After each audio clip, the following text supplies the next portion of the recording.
I make sure that I will do as much as it will take to get results, because I know people will pay for that more than they pay for time. Because they're selling you something when they don't own anything. I want to sell a residency in Paraguay or in Armenia because I did it before. In that first year, I did 38 sales, property sales, on the phone to people I never met. If I see that there are things happening or a pattern emerging, which is not in my favor, I will not do what everyone else is doing. You want to be in tax-friendly countries that are pro-business. If I'm going to work for this, I don't want to get paid for time. I want to get paid for results. The rarest commodity in the world is trust. Jeremy Savory and Miquel Girones talk about passports, business, real estate, and mindset. Ladies and gentlemen, today, special guest here at First Class Citizen podcast.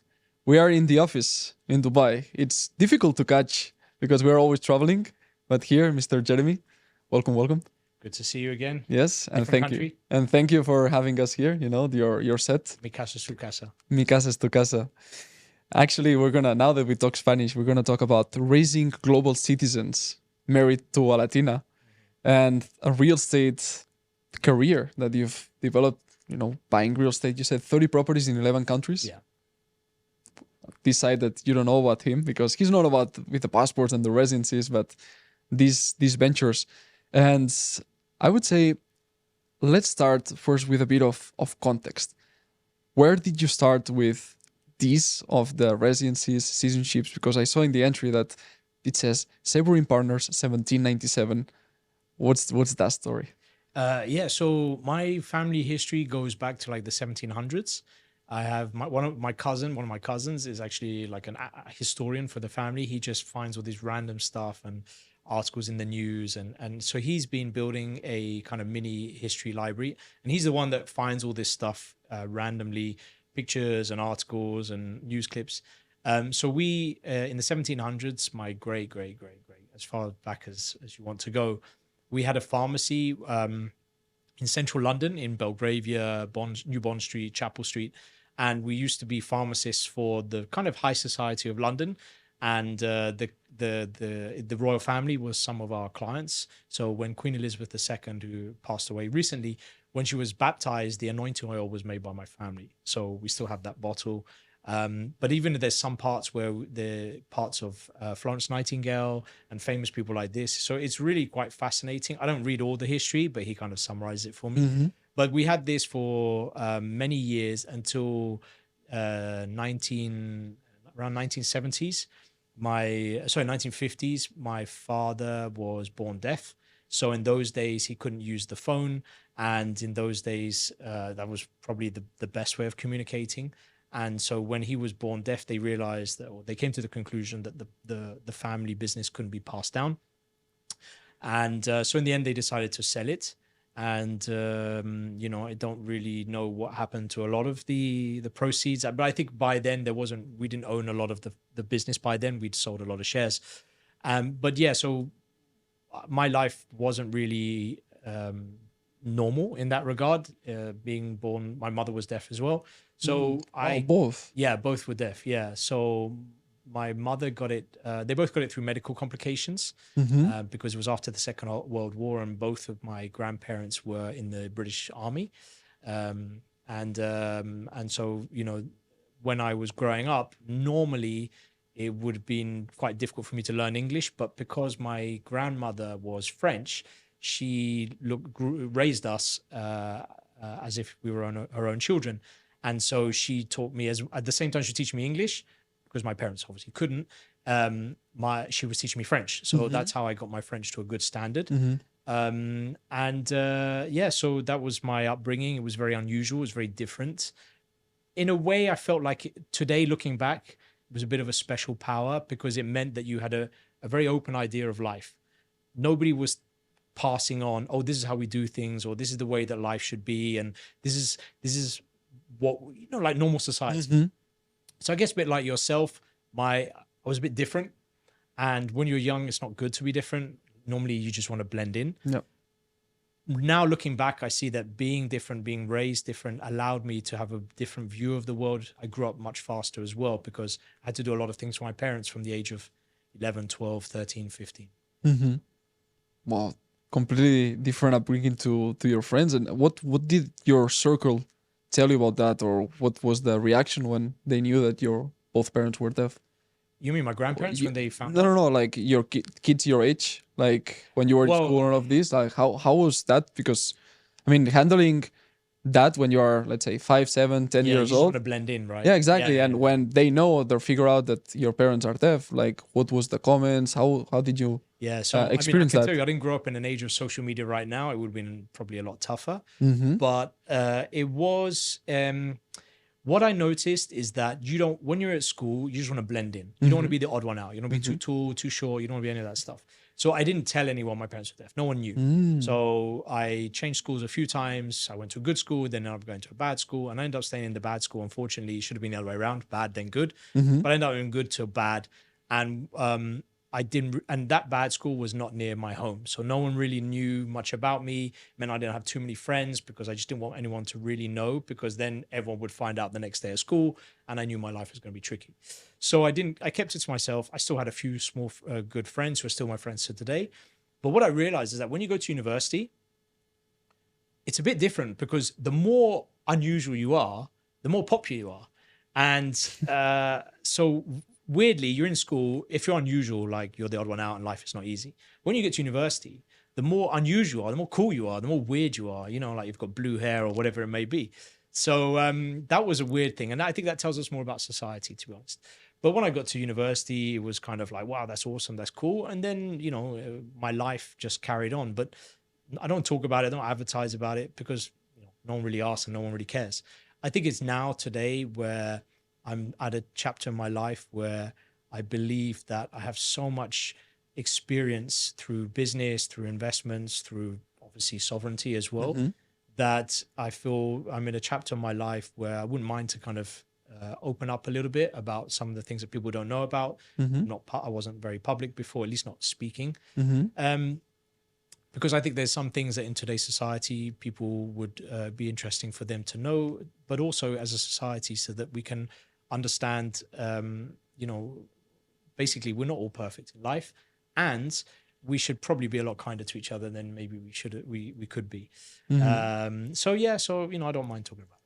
Yeah, yeah. No, it's great. Now we can get to know you more in other ways that you never disclose publicly. So that makes it interesting. And let me go a bit deeper on how were you as a kid, let's say Jeremy, when he was 8, 10 years old, that wanted to blend in? How was your personality back then? Because that's going to help us understand now why you chose this route of everything that you do.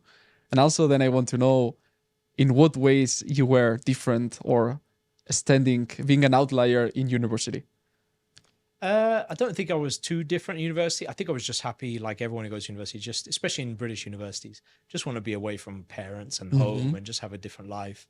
What I did realize is that I grew up in a part of London that was very white, Mm-hmm. white middle, maybe in some ways a bit upper class, at least Mm-hmm. where it was geographically. When I went to university, I went to East London. East London was very ethnically diverse. So for me, it was like, hold on, we're in the same city and it feels like I've gone to a different part of the world. Mm-hmm. What I liked about it is that it was so diverse and so mixed that all my friends were from different ethnic backgrounds, different parts of the world. But also there was me thinking I was a smart ass. I spoke 2 languages. I went to university, everyone spoke 3 or 4. And I was thinking, okay, right, so life is a bit tough. But I think what it just got me a little bit interested about, okay, hold on a minute. Every time you kind of go further away from your epicenter, there's always a new challenge. There's always something fascinating and interesting. And I think the rest of my career kind of carried on like this, that every time I would try and do something a bit more unusual. Mm-hmm. And as you know, like I have a lot of stories from a lot of places, and you have a lot of stories, no Mm-hmm. doubt. The more you travel the world, you explore, and you just fear less. Mm-hmm. Your life becomes richer in terms of personality, in terms of fulfillment, emotional, as well as obviously financial. Mm-hmm. Yeah, and I'm gonna touch on this point that you said. When you get out of your epicenter, you start realizing that you're not that wow. When you're speaking 2 languages and everybody was speaking 1, then you meet the 3, the 4, the 5th, language somebody speaks. It's like, okay. I think now with the internet, it was very different in your generation because you didn't have internet back then. Growing up. Now, like kids can already compare themselves to the best in the world in something. For example, for me, when I could learn the Rubik's Cube that I talked in the other chat, I was comparing myself to people solving a Rubik's Cube in 12 seconds, and I was like, damn, I'm so slow. Yeah. I'm so slow, and when I told anybody that I was doing it in 49 seconds myself, it's like, bro, like you're from another planet, but this perspective, it's a mind shift, and how do you handle back then, or maybe let's get closer to now during your entrepreneurial years, how do you handle this thing of comparison that helps you get inspired and be like, well, this man over there is doing something bold, let me just be bolder, but also don't feel like, oh, I'm nothing, and Yeah.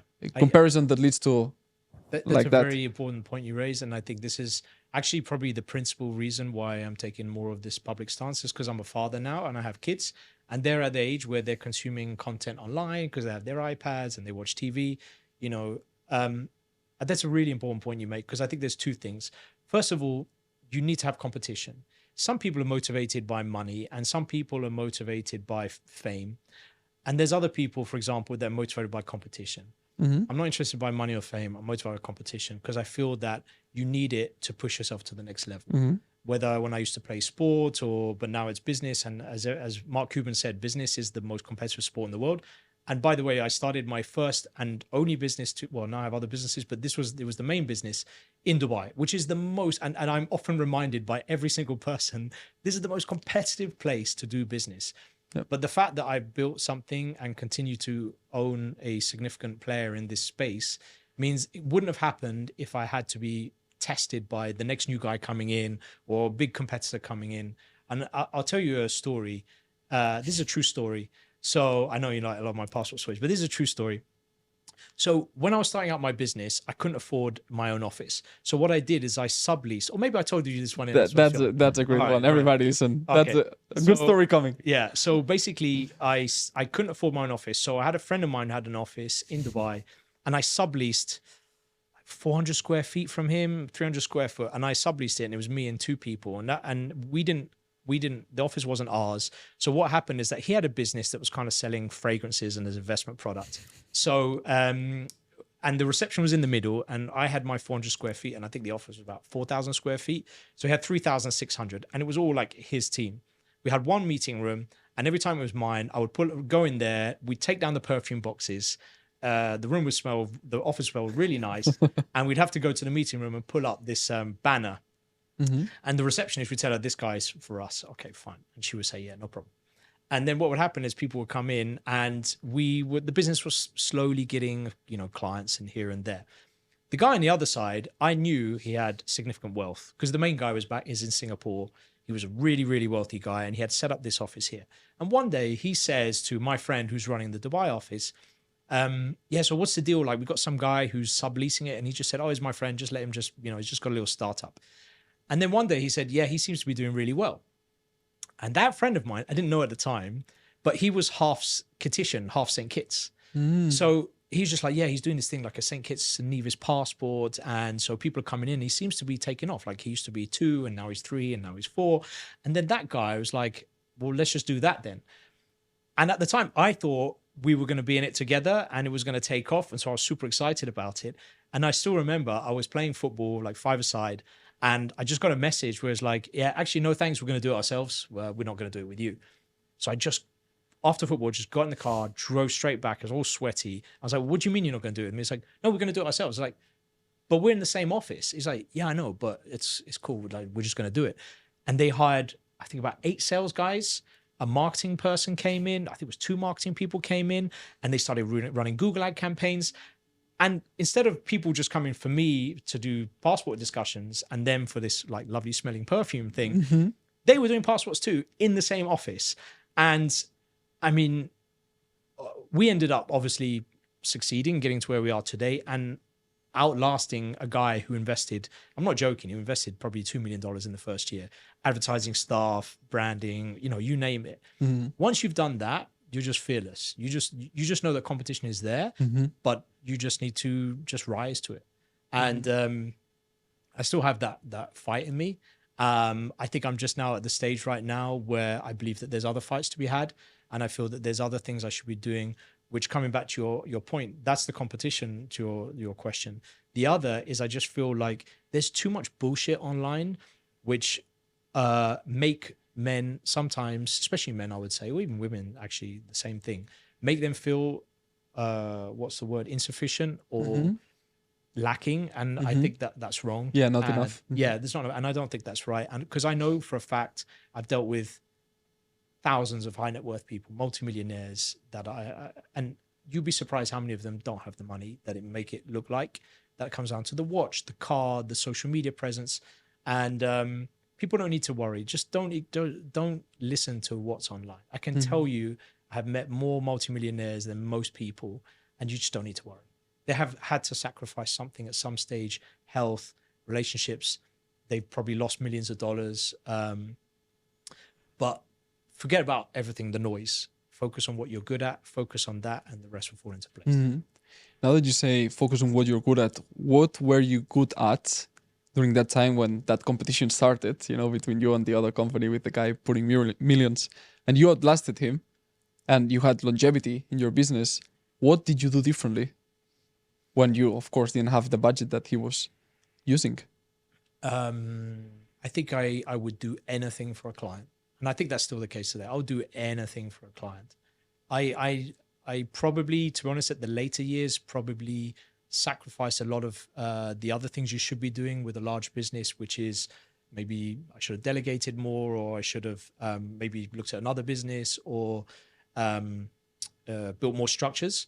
But I think I would like to think that a lot of our success today was just being client centric. Just only think about the client. If you just only think about the client, the rest will fall into place. If you start chasing other, fantasies or fame or, follies and silly things in life, none that is all going to if you start looking at that, your clients will feel it. And especially at our level where we deal with ultra high net worth clients and high net worth clients, just stay on the client. I'm still friends with clients for 12 years, 13 years. I mean, they still message me, and I know where they live now. I know which passport they did. Remember the little things from the story. I think if you really stay focused on your client, if there's one thing that ultra high net worth people value, is that personal touch, or knowing that you just never gave up on them. I've some of the best clients and the most repeat and referral business I've ever had has come from just the client felt that I was dragging them through. Like they wanted to quit. Like we talked about Montenegro before. I had one guy who's like, I don't want to do this anymore. I want to do it. I was like, just keep doing it. I had another guy, I told you one of those stories, one client, he paid and got rejected and the government refused to give his money back, which is a very unusual, extremely, almost never happened situation. I got him his money back.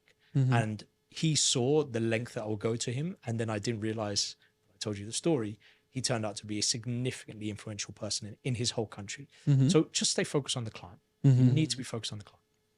Yeah, and that's what you did differently, and then you outlasted somebody putting millions. Yeah, that was a crazy story. Yeah, I it's mean, crazy the competition, how fierce, how quickly. yeah, this business keeps you on your toes. I think what's happened right now is that the more and more people come into this kind of sovereignty space, and look, we're not necessarily in the same space, we kind of overlap slightly, but we all know what we're good at and what the other one is good at. And I like meeting people like yourself because you come from a different viewpoint, a different background, different worldview. But you have you keep people like me on my toes. Now there are other people like me who are no longer in the business, no longer in the game. I see some of them now, like, oh, that person, I remember that person. I'm still in this business. I'm still very much in this business, but I also have to be mindful of that the business transitions and transforms. But we should also keep learning. Like you study a lot. You clearly have been studying from a young age, and that hunger to learn is really important as well. Yeah, and actually, when we were talking about the citizenships I have residencies. We have many that are completely different. Yeah. It's like, whoa, you have one in this country. It's like, really? How you got it? And then you tell me, oh, I did this. I think the difference is that you did yours as part of your journey to support your clients. I think I did mine because I had to, because of the companies and offices we had to open in other countries. Because clearly mine are not as important as yours. Mine, you can see, I had to do it because it kind of, to open a bank account, to establish, a recruitment quota, to hire people. Yours obviously I did it and I did it so that I can show you that I can do it for you. Mm-hmm. But yeah, we have different type of residencies. Yeah. You know, if you ever want an African residency, you know, He gets you because you have two yeah, in Africa. yeah. Actually, I think it's two. Yeah, two is it? Yeah, two, and then Yeah. oh, I forgot India as well. You're an Indian resident? I don't think. I think the residency's under process. But yeah, I have a few. But again, this is basically because we have the offices there, we have employees there, we have a team there. Mm-hmm. But I think you're definitely winning that race for sure. Interesting, because then we can define what's winning. Because, for example, the fact that you're putting offices, I'm curious to know what makes you choose that country to put an office in, because now everything can be run with the internet. So what makes you choose? Oh, I'm gonna put an office in, like you said, Okay. India, you know, or the other countries you told me off camera. That if you want to share publicly, go ahead and say the names of the countries you have residencies and offices. So I think that's a good question. I think probably because historically, because I'm from Dubai, I mean, not from Dubai, but because I live in Dubai, the epicenter of business started out here. So in terms of citizenship and residency, this is one of the, if not probably the main epicenter of where a lot of the market comes through. Obviously, there's one guy in Tunisia and one guy in Mozambique, or wherever it may be. But the epicenter is here, and a lot of that comes from trade, finance, transportation. So what happens is that a lot of your clients end up coming from places that move around. And a lot of the people who typically would want a citizenship and residency would be coming from those countries. Now, obviously, we're getting Americans, we're doing citizenship by descent. We've got a lot of Europeans right now. I saw one guy in a group chat, one of our client group chats. I was like, I don't know who that is. And then I just saw, I think he's, I don't know, Eastern European or something. But, you know, so we've got a real mix of different nationalities. But I think traditionally, because we came from Dubai, we kind of move away geographically. So that would explain. And then you go to countries where you got a strong concentration of clients. So it could be North Africa, West Africa, South Africa, East Africa, and then we go to Asia. Then you go to Turkey and the Middle East. Those are countries which you don't have to have an office, but some kind of full or semi or light physical presence, they usually want it, especially when you get to high net worth, ultra high net worth. I'll tell you one guy I had a Saudi guy, and he invited me to his house in Dubai, and I met with him, and afterwards he just got out his checkbook and said, I want to pay you for your time for a consultation. I was like, no, it's cool, it's fine, you know, don't worry about it. So okay. And then some guy in the UK about a week later, 2 weeks later, just said, oh, I got your number from, and he mentioned some other guy, maybe he was even a real guy or not. Said, let's meet up. We meet up for a coffee. And he just want to ask me a few questions, citizenship and residency and all that type of stuff. And I was like, yeah, okay. Because I know a lot of people in Dubai. So, you know, it's probably through a finance professional, a wealth professional, a tax professional. And I sit with the guy and I was like, yeah. And he said, oh, by the way, I work for a due diligence company based in London. So we do a lot of, because, you know, due diligence is not just for citizenship and residency. It's also when you want to invest in a company or you know, shareholders and so on. I later realized that this Saudi guy, his net worth was hundreds of millions. He was a really, really big guy. That this guy was his friend, and he probably said, listen, do me a favor, just go for a coffee with this guy, feel him out, ask him some questions. That type of stuff happens. And so you can see that at a certain level in different parts of the world, those are the type of things that they will do. And I get now that the world is a lot more online. But, you know, you're an online personality and I'm not.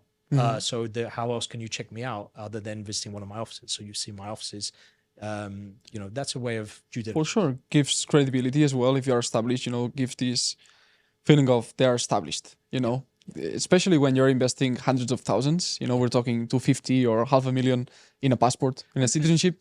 You want to know that they're not going to run away. Yeah. They are somewhere. And also, as you know, most net I mean, worth people, and it's a nice office that you have here, you know, so you come and it's like, wow, okay, they are properly established, you know. and also most high net worth people are of an older age, right? It's normal. Like wealth accumulates over time. So some of them are even second or third generation. They are not using the phone. They want to meet in person. I mean, you got high net worth young people as well, but obviously there's more, the older you are, the more wealth you can accumulate and compound.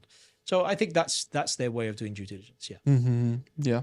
So how are you choosing these countries? Just like your team? Because now you have a team, and it's interesting as well how you told me that some team member worked with you, then they didn't, and then they came back, right?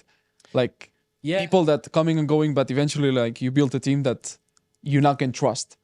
That Yeah. you said, oh, this person that I met the last time, now he's in this place, meeting with this client. Yeah. So now you're diversified. Yeah, that's They are moving fronts yeah, like you. that's a problem in this industry that I've noticed. I don't know, it's probably just not this industry, but a lot of one of the main things that is the most, and it's the most valuable asset in the world is trust. I think you probably agree with this. I mentioned earlier being client centric. The one commodity that is the rarest commodity in the world is trust. Clients trust me. Clients trust my brand. I've met random people who I've never met in parts of the world that I've never been to, and just like your name in this country, your brand, like this. So it's nice to know this, but it comes at a price. But I would say that that's a real problem in this industry, and I'm glad that you're kind of like on the outside of this industry, because this is a real problem in this industry. It's an unregulated industry. Anyone can be anything. Anyone can promise anything, and I've seen and heard a lot of bad things. So I think it's really important for people to really feel comfortable and you know, I mean, look at our Google reviews, look at our Trustpilot reviews, we've got hundreds and hundreds. And, you know, people putting their names to what is quite a private matter, which is obtaining a second nationality, for example, or residency, them putting their name and exposing themselves online to basically say, I did it with this company, is, I feel, a repayment of, you know, they invested in me and I took their trust and I repaid their trust and they want to give something back. And that's one of the things which is also one of the reasons why I want to diversify away from this business. I've got such a good network of people, which I could find myself in almost any country in the world. Ask the guys, do we have anyone in this country? Pick up the phone, and then there would be one guy there who would answer my call, be happy to invite me. And it's happened. I've had clients basically invite me for a tea or for coffee in any random country, and you'll be like, whoa, these guys are pretty big guys. I didn't know this. But they just in some way want to repay a little bit of how we've helped their family's life with the passport. Yeah, totally. And knowing that trust, it's so important. And, you know, you can have this network. Anywhere you go, you call, you can have tea, coffee. How do you preserve it? Because trust, the same way that it takes years to build, crumbles like this, like a house of cards, right? And especially when you're trusting other people in your company, like the other day, we met with Mo, we met with Abby, right? And you were not here. So you put the trust in them, trusting that they're going to represent properly your company and your brand and everything. How did you choose these people very close to you? And how are you now, just delegating in this way and sleeping at night knowing that they're doing the right job, being ambassadors of the brand? Look, how is this process? I didn't always get it right. I sometimes got the wrong people. Gotcha. I readily admit that I have hired the wrong people. That's just part of life. And I've learned those lessons. Like every business, we talk about it earlier. It's just like I've gone through some painful experiences that now that because you are a 15-year-old company, but when you're a 1-year-old company, you just don't know what you're doing. You're just trying to get up and running. You're just trying to get cash flow positive, right? That was the main thing. Now I believe that we have a lot of checks and balances and compliance protocols that a lot of the governments in the Caribbean are very happy with. And I think compared to a lot of the companies in the industry, we're in a very, very healthy position. And like you said, we have people who are very trustworthy, diligent people. And you can see from their manner and their background. I think a lot of our employees now are former lawyers or with law degrees, bankers, compliance professionals, computer scientists, guys with strong track records like Mo, who you've seen in our real estate division. So we get really top tier people, but I admit that when I was starting out, my recruitment could have been better. What would you have done differently now with 15 years of insight and experience? I think sometimes when you're trying to compete in a very cutthroat market, you try and get whoever you can that fills the recruitment need. Sometimes cheap as possible. Yeah, not necessarily cheap, but you wanted to tackle, for example, a geographic segment. Or you wanted to tackle a particular language need. For example, specific clients, they want to deal with people who speak a certain language. What I realize now is that you just need to, like, for example, there is a company right now, a competitor company of ours that is really having a really bad time. Let's just put it like this: all their staff are leaving, and my team are basically saying, look, there's a lot of guys there with a lot of experience. We can pick them up. They're looking for a job. They're contacting us. We can do it. And I just thought, you know what? I've worked really hard to try and build really good quality people that we can kind of run ourselves almost like a bank in terms of, you know, a maker checker type process. Like one person does this and the next person is watching them. And I don't want to ruin that. So if they're not at the right level in terms of personality and I can do reference checks. Like I've been in this industry, like I put my finger, I can feel this business. I know I can get enough background, and I just feel, you know what? Let's just build internally the right people rather than what I did before was try and get this guy from, you know, he's got experience. Like, you know what? We've got enough experience in this business that we can teach and grow our own people. Yeah. And it's actually quite rewarding when I've hired people in my company that, you know, we have one guy right now. He started as like the guy who answered the phone, like a qualifier, receptionist, whatever you call. And I just said, we should test everyone in the company just to make sure they're on top of all that stuff. And this guy, and I was on a business trip and I came back and I was like, oh, how'd it go with the test? Like who came out? And he said, the guy who answers the phone. Like the guy, his English is not great, right? It's like, no, his English is not great. It's like, but he smashed the test. So like more than the sales guys, more than the consultants. He's like, yeah. Okay, bring me this guy. Let me speak I want to to this talk. guy. Yeah. So I said to this guy, like, what do you want to do? He said, I want to go to the next level. Show me, give me a chance. I'm hungry. I'll do it. I won't let you down. And I was like, okay, I'll teach you. Here's a few clients. I got a few referrals. You know, I'm going to help you. And he didn't know what he was doing at the beginning, but I told him, come back to me. Where's it going on? It's like, this is, I said, okay, with this one, do this, with this one, do this. And this one, you know, he's not interested and we'll do it. And he became, I think in the year after, probably second top performer in the company, second or third.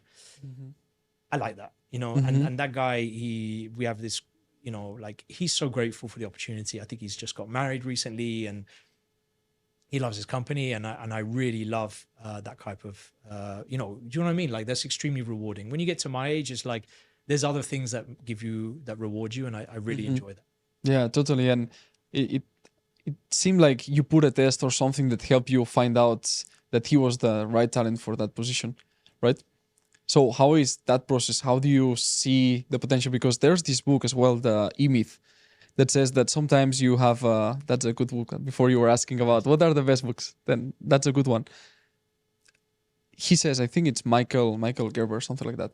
He says, you sometimes hire somebody for a position, and by the time you promote them, you're putting them in a position of being incompetent, you know, and then you have a problem because you thought, oh, this person is a great sales rep, let's say.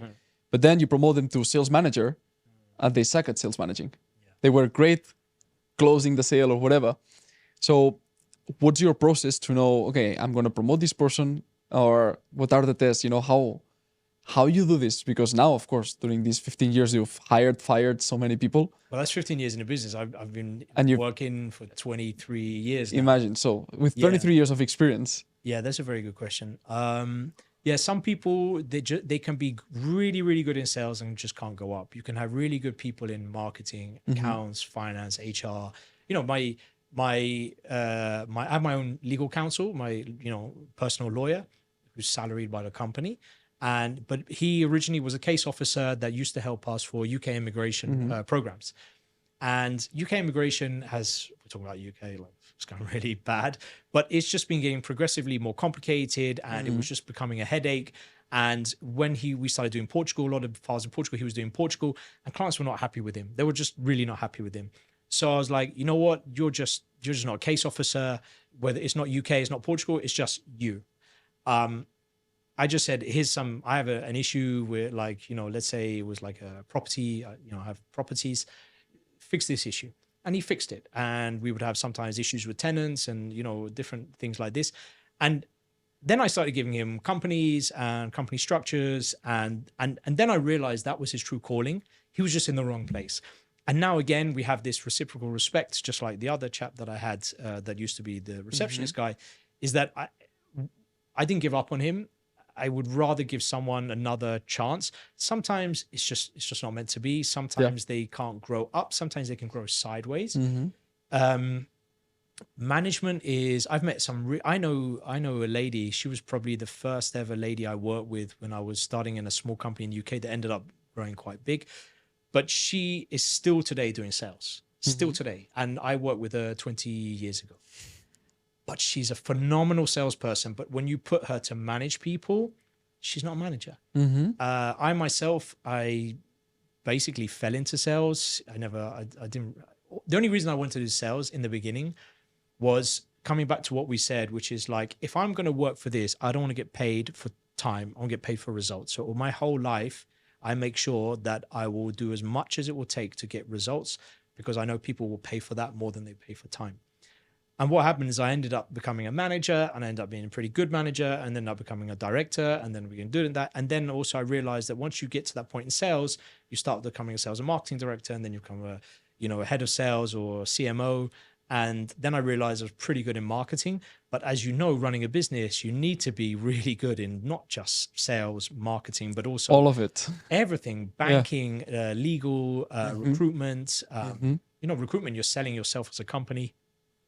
You need to know who to hire, due diligence, KYC. You just got to be good at everything. And sometimes you can't be good at everything, but for those that you're not good at, you just get really, really good people you trust to do that. Yeah, totally. And actually, you mentioned in some part that you trusted real estate, then companies. Real estate is such an important discussion to have, because you have a lot of experience in this. How is the journey of real estate? Because, buying 30 properties in 11 different countries, where did you start to get to that point? So I think, the first... what happened is I ended up starting in parallel a career in real estate, which I'd never really planned. I just kind of fell into it just because I spoke French and somebody needed French. So I just and it ended up being a company that did French property. In that first year, without any sales training, it wasn't even a sales company. It was just more like helping people to find properties in France. In that first year there, with no sales training, no sales background, I didn't want to be a salesperson. I just wanted a job, because it was really tough in those days to get a job. I did 38 sales, property sales, on the phone to people I never met, of properties that they'd never visited, or even most of them I never visited. And then somehow they was like, what are you doing and how are you doing it? Tell us how to do it. And I think after that first year, I was like, I don't know, but if you just do some of these basics, this is what I've been doing and this is what seems right. And they're like, can you just write a guide? So I was 24 and I was already writing a training manual for a company I'd only been in for a year. Whoa. And then I think word got out that there was this guy who was really good at specifically sales for, happened to be French property, but could even be European property. And somebody contacted me, and he was my first proper boss. And he was just like, come work for me. And I was like, great, how much are you going to pay me salary? And he's like, I'm not going to pay you a salary. I'll pay you commission only. And I was like, it makes you hungry, yeah? Oh, to be honest, 23. I was like, are you nuts? I need a salary. And he was like, nope, no, I'm not going to pay you anything. And exactly. What was it? You eat what you kill. So I was like, okay. So I said, I did my calculation, worst case scenario, base scenario. Okay, fine. Yeah, I went there and I left my job. And I went to leave, and they just said, okay, we'll offer you more salary to stay. I was like, no, I'm leaving. They're like, okay, we'll offer you even more to stay. I was like, no, I just told you I'm leaving. So this is my resignation. I'm just leaving. They're like, well, okay. How much do you want to stay? And I was 24, I think. When someone is basically saying how much you want to say, I mean, the first reaction I did, I was just like, and they're like, no, don't be silly like that. I'm not going to give you some crazy money. I was like, oh, okay, fine. All right, then I'm just leaving. So don't worry about it. And I just left. I went for the new company, and it was a tiny office. It was half the size of this studio. And we were 5 people all facing one guy couldn't get out until the other guy was sitting there like, I'm backing up now. It was tiny. And I really enjoyed that company. I had so much fun in that company. And I realized the corporate culture, you need to grow it. And first month I didn't make a sale. Shit, this has been a big mistake. And he was like, he paid me £600, which I think was the minimum wage. And he was just like, but I thought he said there's no salary. He's like, no, but I need to pay you this because otherwise I get in trouble. This is by law, I need to give you at least something to eat. And then the second month I did 2 sales or 3, and then the rest is history. But what happened is that I lived my life very stoic. So we were talking about the algebra of wealth.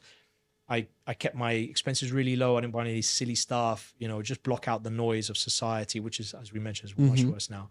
saved my money, and I bought my first property. And I know it's very tough for a lot of people now to get property, but that's if you live in the West. Georgia, Dubai, Paraguay, Yeah. there's country you can make money, really good money in real estate in other countries. And so we did that. We flipped a property. I bought another property, flipped it, came to Dubai, bought a property. The return I was getting on that first property was about 15-16% ROI yearly, paid up front.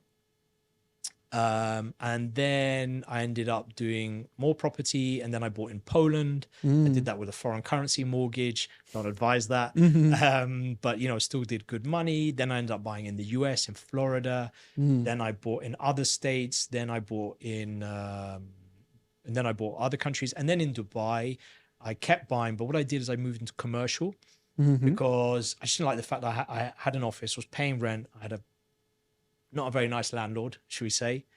And I was thinking, this is so unfair. Like, I fit out this office and I've got this landlord who's like, yeah, it's my office now, so get out. And then I started getting into commercial. And what I realized, life is very simple. Do the things that nobody else wants to do. Do the discomfort yourself. Do this, right? So yeah, we both know it. you both know, right? So do the things that other people don't want to do or don't feel comfortable doing.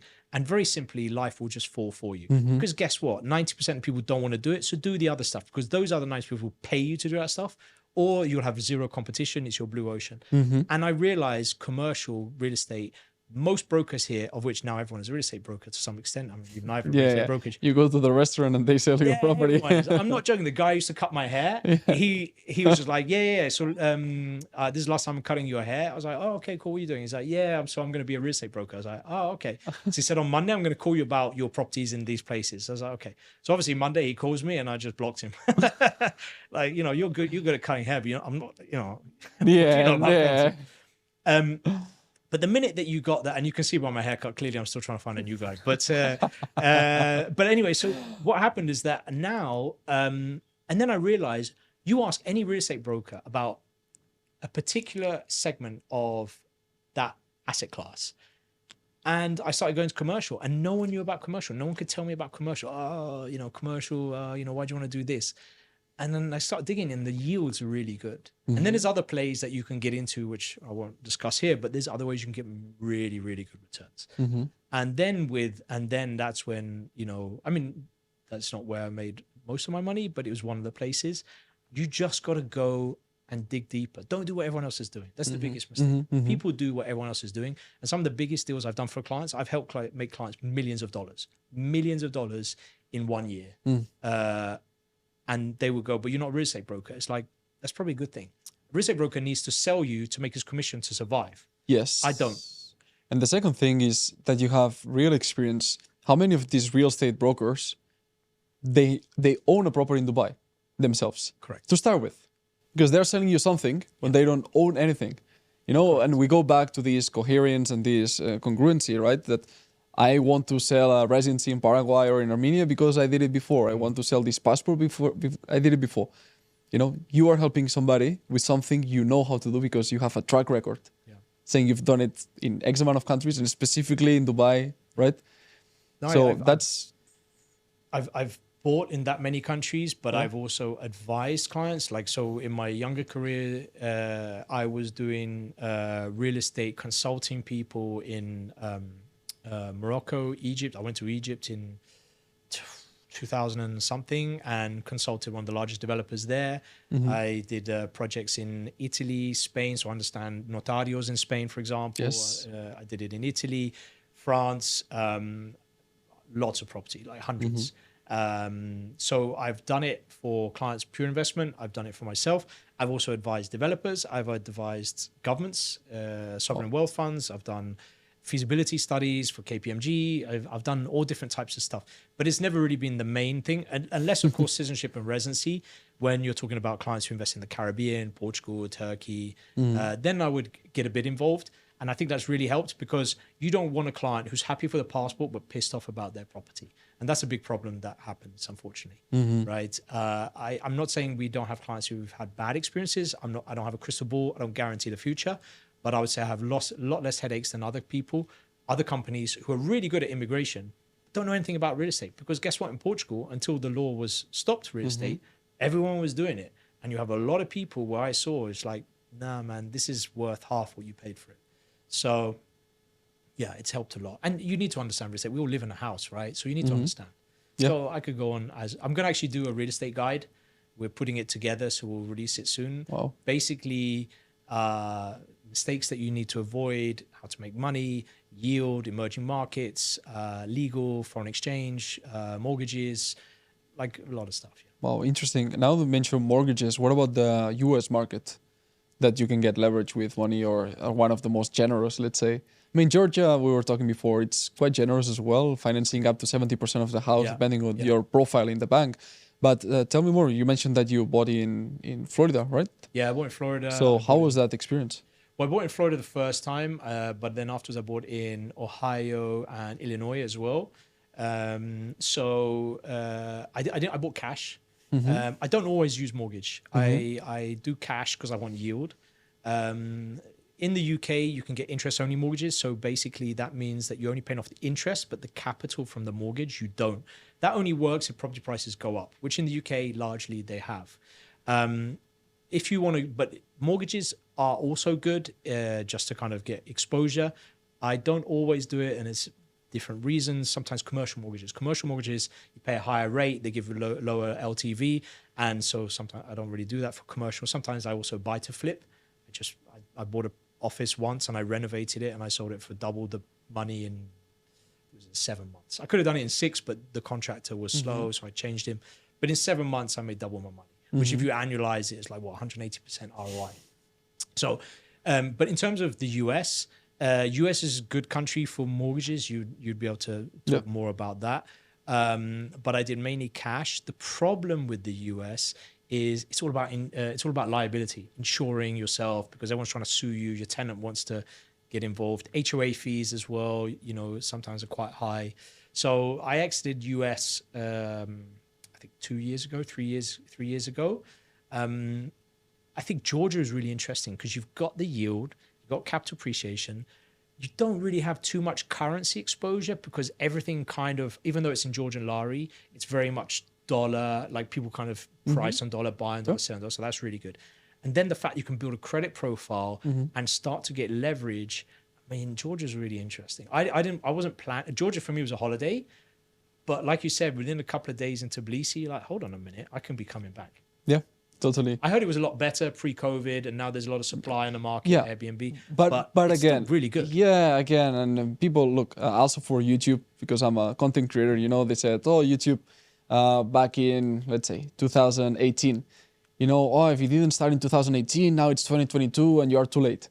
Now it's 2025 and they say the same thing again. You're always too late. Of course, there were better deals before. Of course. But look, in 2035, people will wish that by 2025 they bought something in Tbilisi, or some other country. So it's all relevant. Like they were like, oh, there's always going to be houses up and down, buy, sell. There's always be a market. Like, I think Paraguay is a market I'm going to look at. I think there's some conversation there. Yep. I mean, the other thing as well is that having done so much real estate, 30 is just the ones that I've done personally, right? So I've obviously been more involved, but I've done it in so many other countries. So I have a lot of experience. I've also lost money. Like, I only lost money once out of 30 deals, but I needed to lose money to go back to basics. But the thing is, today I have so much, apart from capital experience, I also have resources in terms of having my own analyst team. Mo is just one of my guys in my real estate team, right? So he handles my portfolio here. But I've also got an analyst, like a proper analyst, who just look at macros, micros, all the variables in that market. He can physically go down there, touch, feel, talk to the people, get some soft intel. I also have my own personal lawyer, because a lot of it now is just legal contracts, tenancies, tenant evictions, all types of stuff. That's a lot more than most people have before you start to get to like some investor funds, for example. But that helps me make. I'm doing a deal right now. We're completing this week on a property in Medellin. I'll do a video about it later. I'm going to invite you when the place is ready. I'll invite you. We'll have a housewarming. But that's a deal that you will see that those are the type of deals that people would have walked away from, or they wouldn't have done it, or they were like, oh, it wasn't as good. But when you see the price I got it for, what we're going to do to it, the yield we're going to get onto it, there's deals, right? Like you said, just stop complaining about what could have been. Just there's still deals. Yeah. Yeah. There will always be. The thing is finding them, having this proper team that, how did it change now that you have all these resources, or the capital, the experience, the human team? How was before? Like, how would you say somebody who does not have these, what they can do to actually get a really good deal? Or they just need to save more money to build that team, would you say? You always need to save money regardless. Just continue saving money. The biggest problem we have in society is people don't save money. They just spend money on shit. Not being a let's be stoic honest. and everyone wants to show off. Don't show off. Yep. Be stoic. You'll thank me in 10 years' time when you have that money that got you, because you're either going to be the tenant or the landlord. Very simply. And that's the same in business, and that's the same in arbitrage. You need to save money. It has to be part of the equation. However, going back to your point, how to start out? Well, first of all, you need the capital. You can also co-invest with a relative, for example. You can move into a one bed, and while you live in that one bed, renovate that one bed. Because if you buy a brand new property, the only thing that is going to increase the value of that property is if the market goes, right? So that's macro, right? But you don't control macro. Macro is forces beyond your control. So the only other thing you can do is the micro, which is basically improve it, right? So buy a shitty apartment, upgrade it yourself.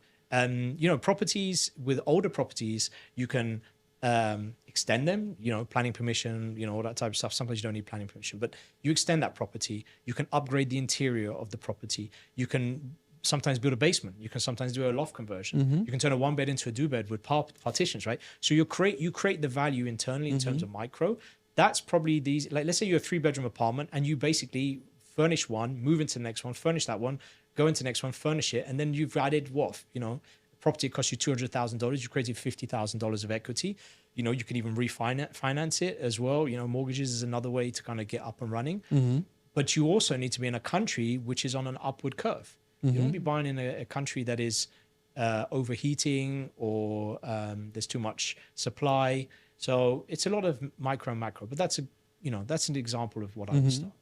So how do you know when you feel a country if it's overheating or not, if it's gonna explode like a bubble? What are some things that you're like, that's a red flag?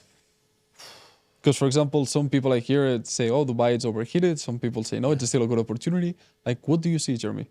Yeah, so that's Dubai is an interesting one because I see a lot of real estate brokers. I mean, 20% of my tenants are real estate brokerage companies. And then when one left, I had 3 offers in a week, all crazy money. Like, I was making crazy returns, and they're all real estate companies. So that worries you. But I also have a friend of mine who's one of the top guys in commercial in real estate. Everybody knows he's one of the main guy. If I went into commercial real estate, I'd be the son number 2, right? But he's number 1, and he said to me, it's overheating the market. I'm selling all my commercial property. And since then, the market's gone up 20%. So this comes back to the old adage that real estate is a long-term thing. Maybe you don't time it right. Maybe you're 10% off the top of your 10%, underwater when the market corrects.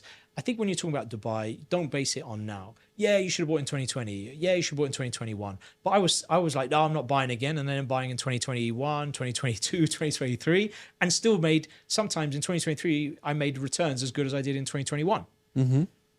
I think you need to go to the pockets where you just do your research, run the numbers, think about it every single day, and then you will find opportunities, because you need to have opportunities, and you can't take advantage of opportunities if you're fully invested in the crypto market. You need to have cash. Always need to have a diversification, which we keep coming back to. Have at least cash, because some of these deals, I wouldn't have had them if I don't have cash lying around. But if I put it all in the crypto market and the market had gone down, I was negative, I would have missed those opportunities. I think the thing with Dubai is if you look at the way the world is going on right now, you need to be invested in Dubai. Even if today, yes, there is probably an oversupply in one particular neighborhood or one particular asset class, you need to be in Dubai, because it's not about the next 2 years. It's a bit like passports. It's not passports, it's citizenship. You need to be thinking where you won't even be around. And if you look at the cost per square meter, price per square meter in New York or Singapore or London or Paris, and you look where Dubai is, still way more to go up. If you look at where the problems that we're facing in the West in terms of over-taxation, over-regulation, and all the other problems, you don't have that problem here, right? So you want to be here. You want to be in tax-friendly countries that are pro-business, that can turn on a dime and make a decision without like any pushback, or, you know, the Senate has to say this or the Parliament has to say this, right? When you look at some of the legislation that comes out in the UAE, they hit the sweet spot every single time, whether it's about legislation around trusts or foundations or company formation or real estate law or crypto. They get it right because they look around the rest of the world and they take the best bits, they get the sweet spot. And so you want to be in a country like that. And I see the similar, I see Paraguay has some similarities. And that's why I'm sending my guy out in a couple of months. He'll be on the ground. And I'll come over, and we work as a good team, all of us. And I see that in Paraguay. I see a lot of similarities in Paraguay for the South American market, for the US time zone, tax, low cost. Like if you're a young guy, you can really get up and running up on the place like that. It's still very dollar kind of not pegged, but kind of shadow pegged. But you need to be careful of the location. That's the thing. Central, I didn't see too many opportunities, but I think if you go other parts, Yeah, there's the new side of Paraguay, more to the east, not closer to the river. Yeah. Shopping Mariscal, shopping Del Sol, all that area that is newer. They are developing these, let's say, these condos with all the full amenities, etc. That look amazing with the sunset and content creation and everything you want. Younger people, they are attracting. And then there's also this new part that I know some investors that are buying, not developing, but buying the land in the other side of the river. Yeah, Nueva Extension. Exactly. Because of the bridge that they are building and how it's going to be connected to... The bridge already built and it's been built for just recently, 6 months ago. Correct. But there's going to be much better communication even in the future. They showed me some of the things, the rumors, that they say it's going to happen. It's going to be well connected. And now it's land for like $3,000, $2,000. You can buy a big piece of land. Like with 100,000, it's like you buy football stadiums there. I mean, you don't want to buy 100,000. You just want to buy a piece of land or just a small apartment and, just take some exposure to the market, keep some powder dry for Georgia, build a credit profile in Georgia, even the US. US is still good. But I really see a lot of, I'm really interested in Paraguay because you look at the ingredients that makes UAE where it is today. A lot of people hate the UAE, but the people who hate UAE just, first of all, nobody really cares. And second of all, why do you hate it, right? It's because you missed out, because you can't do it. If you look at it from a pure objective financial or even non-financial in terms of, what's best for your family. I'm from Europe, my wife's from South America. It's some of the guys here from Asia and North America, right? So we're all here for a reason. And more people will move here. And there's traffic, right? There's still traffic, and there will be more traffic. Yep. So I think UAE is still a place. And by the way, there's a few other reasons why UAE is still really important. It's one of the few emerging markets where you can get finance. I know people talk about emerging market. Most emerging markets, you can't get finance, right? We talk about Georgia. Look, Paraguay, probably you won't get it. Non-resident, probably not, right? Okay. It's one of those few markets that is a international brand name in terms of as a metropolis. It's a travel destination. It's a financial destination. It's a transport and trade destination. You have all the emerging market upside yield. You can get your rent checks paid up front yearly. You've got capital appreciation. But you also can get leverage by being a resident, right? I'll get you your golden visa. I'll do it my way. You'll be able to get a profile here because you'll be a resident, and then you can get leverage banking. Yeah. It's pegged to the US dollar, but it's usually a little bit than a little bit less than the US Federal Reserve bank rate. It's also tax free. Your capital gains, no one's going to take like in the UK, 40% of it. You know, what is it in the Spain? 35% capital gains tax on property, whatever it is. Yeah, it just changes. Right? Yeah, Your rented income tax is tax free. yeah, Everything is tax free. Like everything you get, it just goes in your pocket. No one's taking a piece of it. It's a stable currency that's pegged to the dollar, so you don't need to worry. Like when I bought in Poland when I was 23, and like, oh, you know, the currency exchange rate. yep. I mean, there's probably other things which I didn't think of right now, but where else are you going to get tick, tick, tick, tick, tick, tick? You need to be in the UAE. Maybe now you're not going to get as good deal, but I don't want to say that because I think right now you look at the Trump tariffs, what's happening is the dollar is weakening, the euro is strengthening. So now you've got all the Europeans who are leaving and coming to Dubai anyway, who are now going to basically go, right, now it's a good time for me to buy because I get a 10% cheaper because the exchange rate. But you didn't buy because you thought, oh no, it's too late. And then suddenly the prices come up. Yeah. I think long term with real estate. Yeah, correct. Similar to Bitcoin, I'm much more exposed to Bitcoin. For example, myself in crypto, I've been some years. And what I do is DCA, dollar cost average. Yeah. So it's this stoic approach as well, detached from emotions, in which I have a bot that every 2 minutes, 120 seconds, it's buying a little bit of Bitcoin. Really?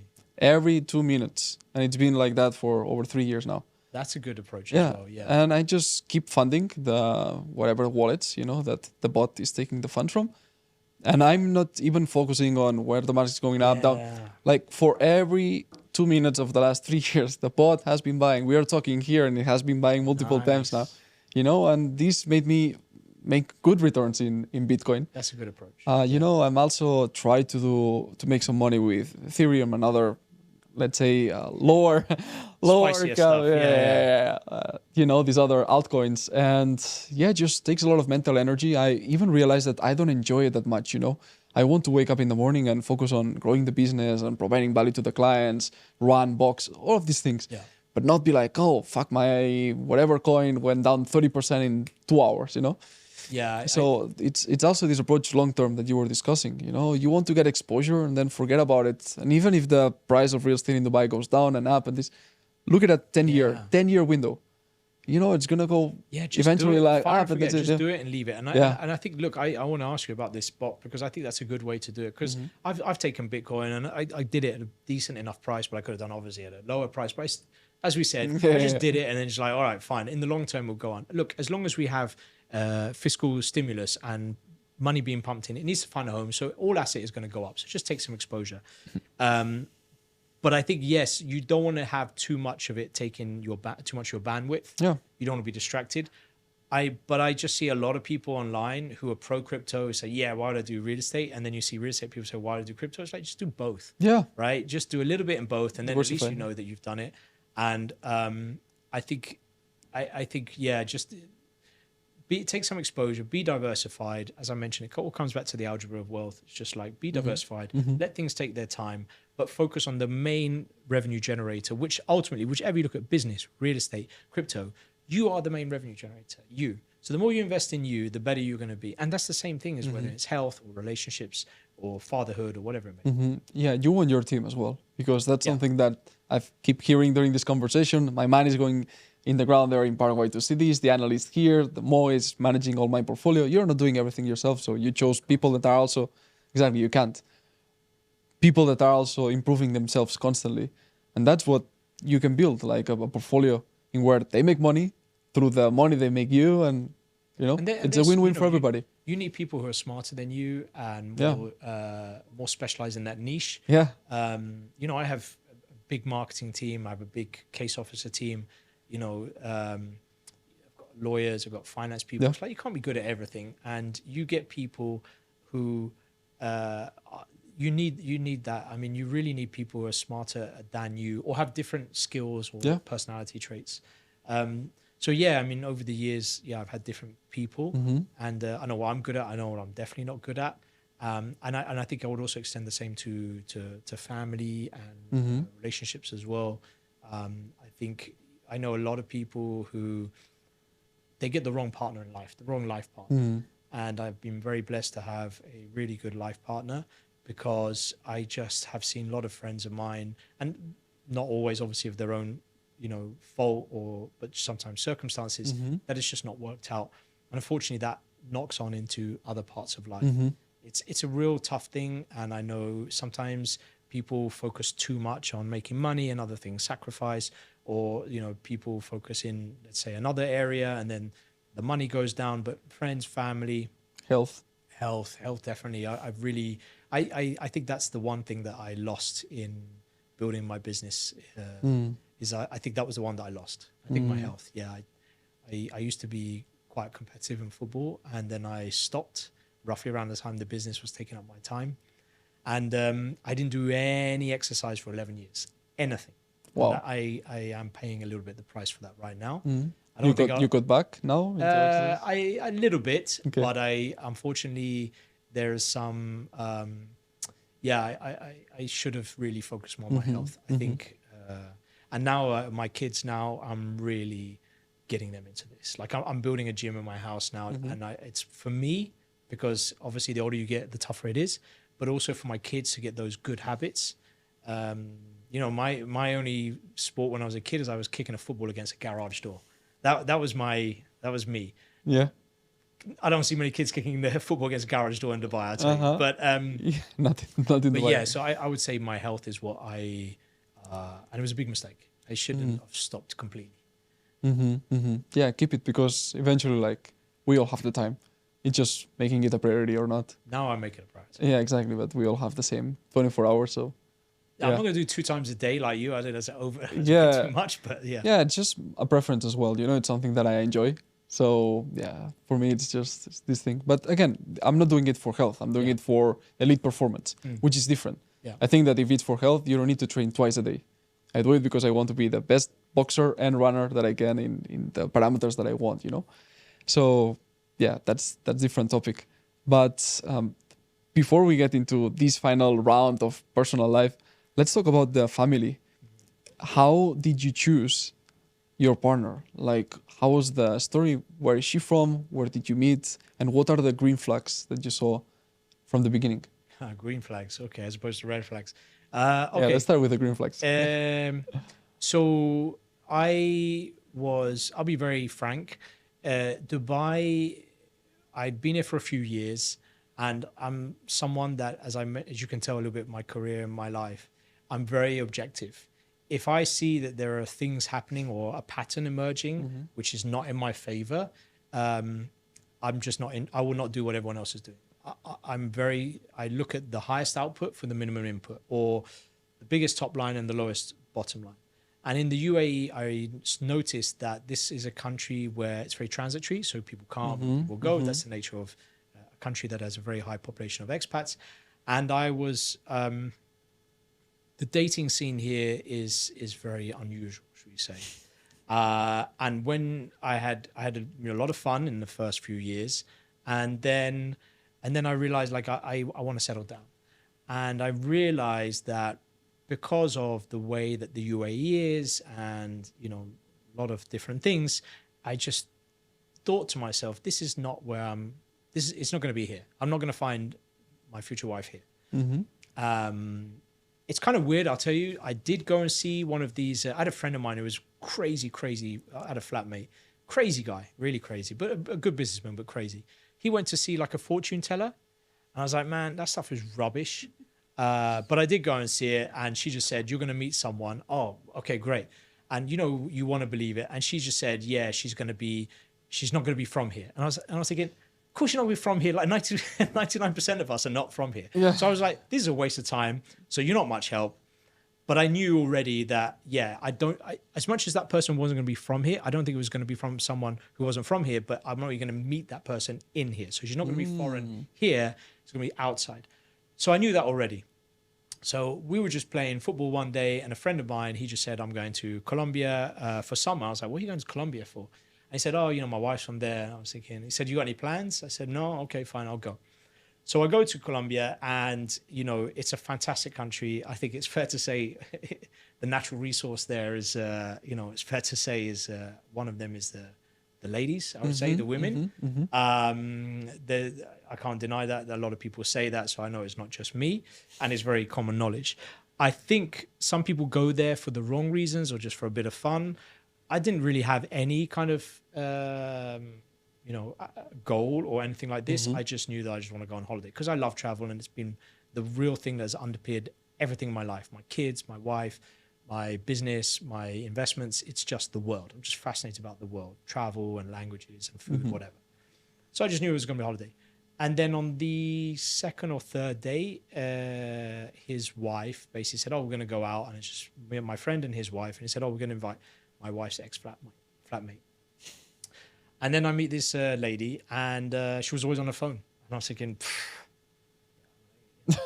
well, yeah, what is this? Yeah. And then she saw a guy who was just like, look at this guy. He was going to have a good time in Colombia and all that stuff. So her first impression of me was like, this guy. And my first impression was like, this lady, this girl. Yeah. So immediately we didn't like each other. And then I think about after an hour, she said, "I'm not feeling well, I'm leaving." And she just said to my wife, "Look after him, see you later, I'm buying." And just left us, and just left me and this girl who I'd met in an hour, and we didn't even talk to each other because we didn't even like each other. And she didn't speak much English, and I didn't speak much. I was going to ask about that. Yeah. I mean, What's the language? Yeah, there was no language. It was very, very, Okay. it was BlackBerry emojis, and I would speak French with a Spanish accent with a 50% hit rate. It was like, it was not good. So, and then she said, all right, there's a nightclub or a bar or something. Yeah. Let's just go there. We go there. And they just said, we're opening in half an hour, come back in half an hour. So I was like, okay. So we went to this, I don't know if you know Colombia, but you've got Bogota Beer Cafe, and which is cool little bars that they got. So we went there, and then we just start talking. And then they said, we said, oh, we spoke, and we realized we had a few things in common, despite we're very, very different people, very different things, but there was a few things we had in common. And then we're like, okay, let's go back to that nightclub, bar, whatever it was. We go, and they just say, no, we're closed. So we've been talking for I think 4 hours, and you talk with a person you have just met properly that you didn't like, and within 4 hours, time has flown by.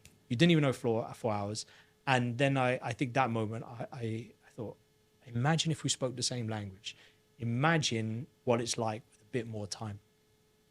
And so I tried really hard to see her more often, but she was very. Playing hard. There's a really good, you got to find it, but if you type in Warren Buffett definition of a diplomat or a lady, it's really funny. Warren Buffett is a very funny guy, but he says something along the side. Just type in Warren Buffett diplomat and lady. I don't remember the exact wording, but you watch that and it basically sums up how you know when you want to meet your life partner. Very short and very funny. And so I realized that, I should invest more time in this. And she definitely made me work hard for it. She wasn't, which I respected. And I put in a lot of effort, and it wasn't easy. It wasn't easy because you realize sometimes different nationalities, trying to be in Dubai, communicating long distance. It wasn't tough. But you know what? The toughest things are the best things. In life, in business, in health, and everything. What you say, do what others are not willing to do. Exactly. Yep. And discomfort is people should always be discomforted. If you're always discomforted, it means you're doing something right.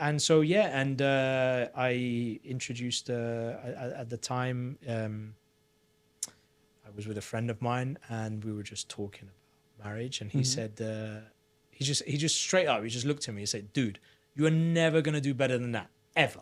And I was like, all right, wow, thanks, man. That's pretty direct. Yeah, thanks a lot. And he was like, no, I'm serious. You're never going to do better than that. So what are you even waiting Seal for? the deal. Just do it, man. And I was like, come on. My ego's a bit bruised. I was like, okay, fine. All right, no problem. So I kind of think about it. yeah. So we went to Kenya. We went on a hot air balloon safari, Masai Mara. We saw the hot air balloon, and I bought a ring. She still wears the same ring today, and I didn't have much money in those days, so it wasn't much. And so I got the ring. And if you ever do this, it's not easy proposing to someone, I can tell you. And we got in the balloon, and the pilot of the hot air balloon, I said, listen, do me a favor, here's some champagne. I'm just going to propose to her, get the champagne, and and he was like, yeah, no problem. Yeah, it's cool. So he's just there, and we're looking at the Masai Mara and all that type of stuff. And he's just like, okay, so we're going to land in about 5 minutes. He's like, we're going to land in about 3 minutes. And there's like, we're going to land in 1 minute. So if anyone wants to do anything, you should do it right now because we're going to land. We don't have much time. So I was like, okay. So I said to my wife, like, you want to get married one day? And it was that one day, which is the salesman in me that didn't want to get rejected. So I was just like, you just want to get married one day? And she's like, yeah, sure. Like, why not? And I was like, here's the ring. So, oh, okay. That's the one day. Oh, okay. This one day being now. One day. I was like, yeah. So he stuck it on. The guy at the party was like, yeah, now? Okay, cool. He gets out the champagne, pops champagne. We drink a swig. And then he's like, okay, brace. And we just like, you just hit the turf like this. And yeah. And then she was like, okay, so like today, one day. I was like, yeah. I said one day. One day is now, right? Yeah. And the salesman trying to redirect. Yeah, I don't want to get rejected, so let's just get through this thing and we'll figure the small print later. And then and then we got married, and now we have two little boys, and I'm very happy, and like it's not easy having kids. Mm-hmm. You notice a lot that the more commitments in terms of wife and kids, business, it's difficult to find time for everything. And someone like you have unlimited, I wouldn't say unlimited, but you have a lot of time to do all this stuff. And energy, man. And energy, and I'm full of energy. Yeah, do all that stuff now, because that stuff will, the wife not so much, and make sure you get the right. When you marry though, you don't marry, get the right life partner. Yeah. But when it comes to kids, 1, 2, 3, whatever, it's just gonna sap all your energy and time. It's great because you're building like the next generation, and you take everything that you didn't have or that you do have, and you really want to build like, incredible people. You don't put pressure on them, but like you want them to really, like my eldest now, he's 8 years old, I think, and he's been to 16 countries. Oh, and 8 years old. Yeah, 16 countries, and he like I hadn't been to 3. I had only been to 2 countries by the age of 18. My wife had only been to 1. So we didn't come from, families that had those opportunities or financial capabilities. As you know, my parents, it was a bit different. Yep. And for her parents also, her situation was very different. But we don't want to spoil them, but you can spoil them with life and travel and wonder and, things that are really rewarding, like the world. Totally. Let's unpack before we get into the children, because it's also very interesting how to educate them as global citizens. Let's unpack a little bit. How old were you when you took that trip to Colombia for the first time with your friend? I think 31. 31. Yeah. Okay, and how long it took until you proposed in that 1 year. hot air balloon in Kenya? Yeah, I don't want to advise it. 1 year was pretty fast. Yeah. I mean, I had my 30th birthday. Was fast like the proposal, man. Man, you lose a lot of 1 your year. social scene. Like I had my 30th birthday party. I must have 50 people. But your friends disappear pretty quickly when you start a business, get married, have kids, travel a lot as much as I do. You're so, and then you realize like, you're still in touch with them. You just have less time. But I did it pretty quickly. So 32, yeah. Yeah. I don't know if it was, you could have done it. I could have done it earlier, so I could be with my kids in the older years. I could also do it later, so I could have, obviously without kids, you get to have obviously free time, which means a lot more cool stuff. Time will tell whether I did it at the right time, but I'd had a good time, should we say? Yeah. So I felt like it was my time to settle a little bit. And Yeah. Look, let's be honest. The one that you want to be with, is the one that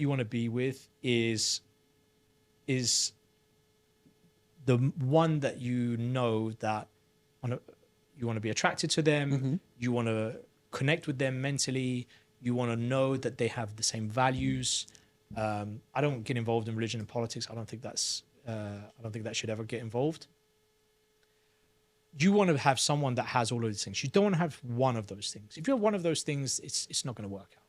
You want to have the same ambitions, the same values. You obviously want to, unfortunately, you want to like looking at them. You want to enjoy spending time with them. You want to have fun with them. You want to explore with them. You want them to understand the role that you play, the role that they play. You want to have a laugh. You want to have a good sense of humor. I mean, we're completely different people in terms of where we're from in the world and how we were brought up and our education and our careers. We're completely different. Yep.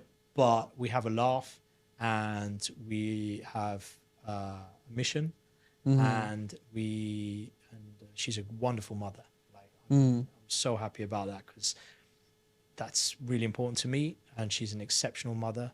Yeah, and we provide a balance for our kids. Like I'm more alpha and tough and you know this, and she's more on the other side. Nurturing, loving, caring. Yeah, and you need that. What makes her a good, an exceptional mother besides being this balance? She what sacrifices you are? herself for the kids. She really, it's the only thing she thinks about all the time. Nothing else. Not. She's not a materialistic person. She's not interested in money at all. I mean, I'm not either. I like the challenge of business. I like the competition. I like trying new things, failing new things, winning new things. So we're not really into that. If it comes as a byproduct of the way we live our life, then I think that's a combination of luck and strategy. But yeah, she's that's all I want. It's just someone who's a really great mom. She cares about the kids. She will put them first for everything. And maybe I don't, you know, as a dad, I don't put them maybe where I should. I really feel bad about that. And I think that's another reason why I'm trying to balance my life out and do more of this type of stuff rather than physically going places, conferences and meetings and all that type of stuff.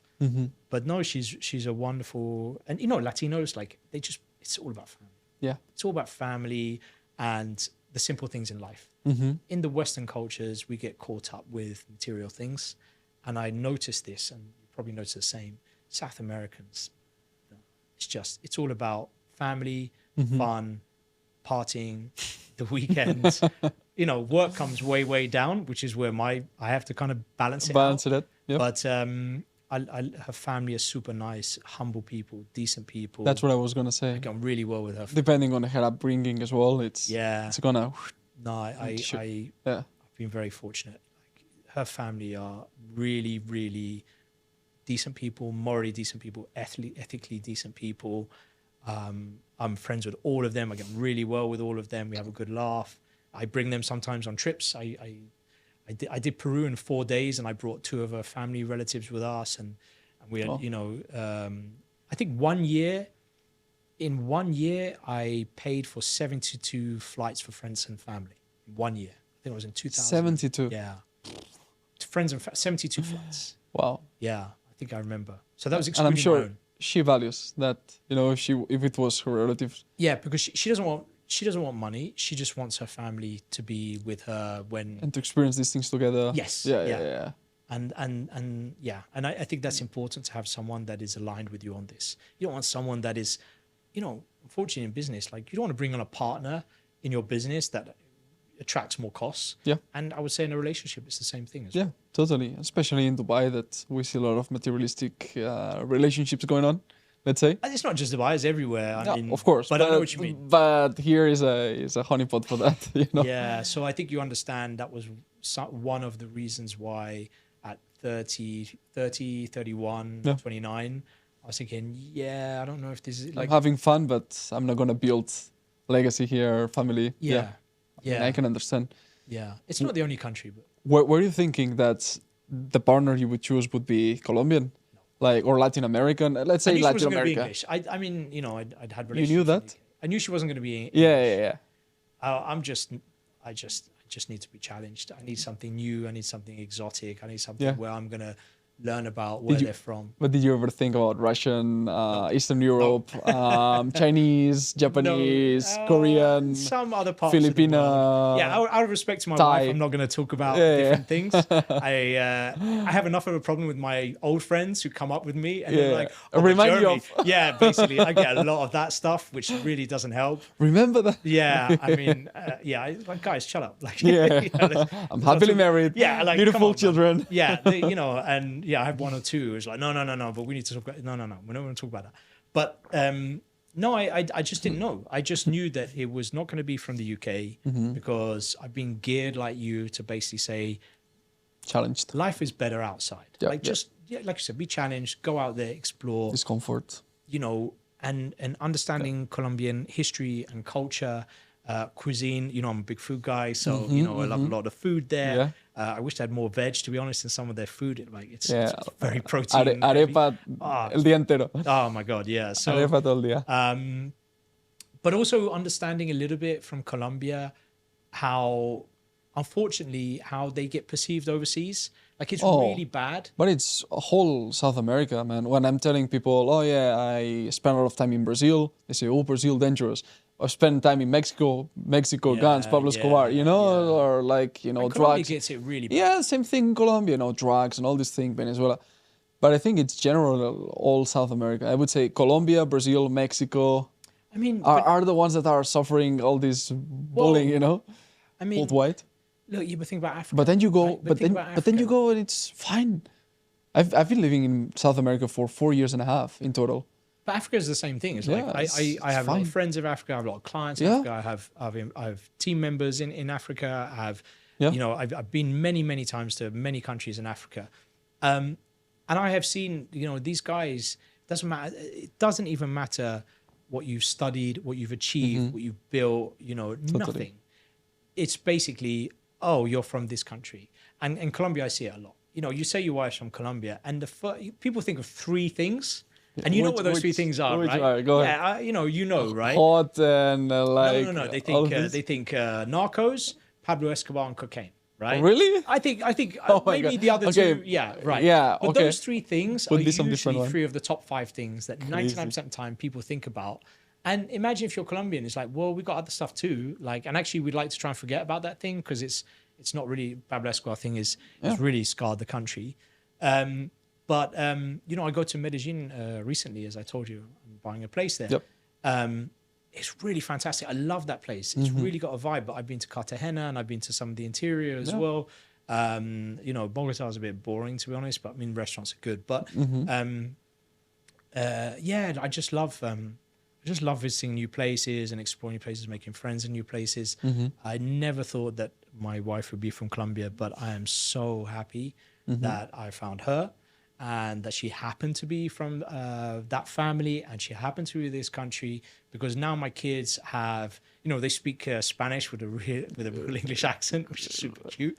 Yeah. And Y el acento colombiano. yeah, but you know, I wanted to get them into other languages as well. But I think it's really, you know, raising global citizens is it's a wonderful thing, and I think it's really important as well. Because if you really want to do business in any part of the world, I mean, look at my team in Dubai. Look at the nationalities here. International. My kids know like food in Turkey. They know the you know, the language in, you know, in this country. They know their way around, and they know it where it is on the map. They know what the flag looks like. Yep. It's important. Yeah, totally. And before we get into the children, the last part about the wife, because many people in the space as well had some experiences with marriages that don't go well. Probably you have friends as well, you know, that didn't have success with their marriage the way that you are in a happy relationship. What made you choose marrying her instead of just staying partners, having children without marriage? That's a good question. Like, what's the upside for you knowing all the big downsides that can come from that? Yeah, I think people worry about that a lot. They talk about it a lot, and I get that. It makes sense. I mean, the way that I've got friends who got divorced, and yeah, I think the way It's been a nightmare for many people. yeah, I Many men. understand that. Let's Men, be clear. Yeah, I get that. I mean, look, it probably is for women, but I don't think any woman would deny that it is kind of men that- Biased. Yeah, Yeah. in some way, in some countries, whatever. But I think for me, it makes me accountable. And as I told you, you know, in the same way I said I need to be uncomfortable, you know, maybe people say you're a bit intense, you should relax. But I think you need to be driven to be successful, or to be a good father, to be a good husband. And that only comes from being accountable for things, from being Committed. comfortable, commitment. And but also, you know, I didn't have money until my wife. I had a little bit of money coming from the UK, but I was definitely not a millionaire. And my wife neither. Like we grew up in low income. I mean, my parents were deaf, right? So you know, my dad was a carpenter. My mom was a housewife. She worked in a coffee shop for a while. So we didn't come from money, and my wife didn't either. So everything we have today, she played a role in it. whether it obviously, I mean, when we first started, she did come to the office. She was working in the office. She did work a little bit, and today she still manages a lot of the personal financial stuff. And you've seen like you've seen her in some of the group chats. Yeah, yeah, You yeah. know, She's money. active, yeah. Yeah. I mean, we have a finance team, but she has to do certain things. But I think, yeah. So I think it's a personal choice. Mm-hmm. But I think that for me, I think I wanted to, yeah, I don't know, like it just happened, and I don't have any regrets, and I think but I do see that it makes me accountable, because if you're not, then probably if I didn't have that kind of like, oh, you know, I need to be careful, I can see a lot of men making mistakes because either you got yourself in a situation but you haven't changed your negative habits, or you feel like, oh, I don't need to look after this person, so I'm going to be in a way disrespectful to that person. And I feel that by being married, again, this is a personal thing, it's not for everyone, but I don't even think that way anyway, right? So I don't even, all I ever think about is just my family, and I start with a concentric circle. So I start with the core, and then I work with, you know, the priority is us, and then extended family, my mom, and then, you know, friends, and then my company and the people in my company and all that stuff, my clients and so on. But I think, I think marriage is, for those people that do it, you shouldn't see it as like a mistake or, you know, you're a fool. I think see it as something that keeps you accountable, and also held to a certain standard. Did you strategize on what country you're going to get married? Like, I'm going to choose this country to get married. I mean, you proposed in Kenya, but Well, it was a bit complicated. Where you got married? Like, you put thought into that? You're like, it's going to be in the UAE, it's going to be in Colombia, it's going to be in the UK, it's going to be where we are going to legally get married. Yeah, I could have probably thought more about it, but in those days I had a bigger problem, which is trying to start my business. You know, I was just trying to get money. Like I started out my initial capital, and you know, when you start business, it just starts coming down. And I know, yeah. You know, I've started without any loans, without any venture capital. Yeah. And here you can't get loans, and I'm lucky I didn't get venture capital. I didn't get partners, because a lot of those partnerships ended up becoming a problem. So it's not just marriages where it can go wrong, but it's business. True. But no, I didn't really. It wasn't a priority at the stage. It was just like, let's just get married. Yeah. And the business was just, you know, like it was all in on that. Yeah. Just, you know, that guy who set up a competitor company in the same office. Like, there was stuff like that all the time. Yeah. I think we want to wrap it up, because I want to keep these guys good. here.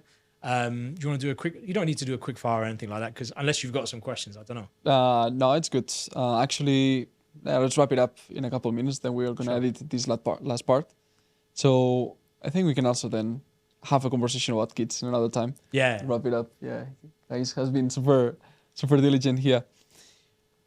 I would say, okay, one of the questions that I like to ask, and that can be a good one for wrapping it up, is if you had the opportunity, the rulers of the UAE come here to you and say, you can put a billboard, it's going to be displayed in the Burj Khalifa, you know, for 24 hours. You can put some sentence in there that everybody's going to see in Dubai. It's going to be streamed all over the world. What would that billboard say if they gave you that opportunity? That's a tough one. What's the message at this phase of your life, this current moment, what you're going through? It's something you would like to remind the world, your children, your family, yourself. I think there'd be a lot, but I would just, I mean, there's loads of mantras and things you do. I think just explore. I mean, it's too big to fit around the Burj Khalifa, but I would just say, just explore the world. You know, leave, travel, get out there. Seek discomfort, huh? Seek discomfort. Yeah, exactly. Seek discomfort. You know, it depends what you want to do with your life, but if you just want to kind of fall through life, then just don't do it. But if you really want to kind of see what's out there, go out and do stuff, and, you know, get some crazy stories. All I can think of today, like you just caught me here. I'm sure I could probably come up with some much more powerful motto, like, you know, that type of thing. And I probably have got. We can have another episode at some point, Yeah. you know, and chat more about But this. yeah, I would just say, just get out and explore the world. I mean, the way that tax is done, the way that investment opportunities or business opportunities or finding your life partner, it's all out there. Yeah. But those people who just stay, well, supply and demand. It's not going to enrich your life. Yeah. Like you've only got one life, so just live it. Yeah, there's this quote that says that if you're staying in one place, it's like you have a full book and you're just reading one chapter. Well, that's so- Saint Augustine. So Saint Augustine said, "Life is a book, and those who do not travel read but one page or one chapter." Okay. Yeah. So that's Saint Augustine. So that's one of my favorite There you go. ones. Yeah. So I would say that's it. Okay. Yeah. So Beautiful. those that don't travel read but one chapter. There you go. So there we go with knowing more about your personal life outside of citizenships and residencies. Of course, if they want to know more about this, they can find you in the office in Dubai, offices all around the world, Savory and Partners. And yeah, if they come here, it's a really nice office. I would say everybody just come because you see something different. You know, the way that you have the passports and the entry, the book, the flags, everything. It's really Well, nice located. So And now we've got the podcast studio, we've got the co-work, we've got the real estate division, and then we've got Millionaire Migrant, which is now I'm learning from somebody like you to basically just share a little bit of knowledge, expertise, experience. Yeah. And so Millionaire Migrant is my own personal platform where if I could be of any value to anyone to share, whether it's entrepreneurship or investing or citizenship, residency, travel, whatever it may be, then yeah, that's the new platform. yeah, in-depth conversations with interesting people. So they can learn more about it. And yeah, for everyone here, thanks for connecting, and I'll see you in the next episode. Thanks, Miguel. And thank you, Jeremy. Cheers. Yep. Thanks.